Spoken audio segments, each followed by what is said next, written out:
నుండి విమోచన పొందింది అదే యేసు.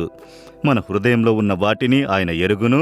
కొందరు నా దగ్గరకు ప్రార్థించుకొనుటకొస్తారు, ఒకరు ఒక సమస్యను చెప్పుదురు, ఇదే.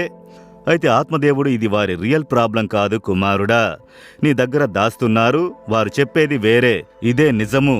అప్పుడు దాన్ని గురించి నేను వాక్యంతో మాట్లాడడం ప్రారంభించితే అలాగే ఏడుస్తారు. అదే యేసుక్రీస్తు.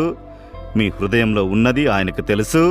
బయటకు సంతోషంగా ఉన్నారు, మీలో ఉన్నది పోరాటము, విచారము, గాయము, చేదు, వేదన, ఎందుకు జీవించాలన్న భావము.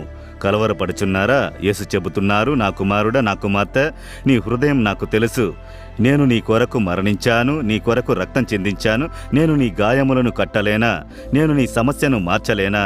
నీవెందుకు చావాలనుకుంటున్నావు? నేను జీవింపజేయు దేవుడను.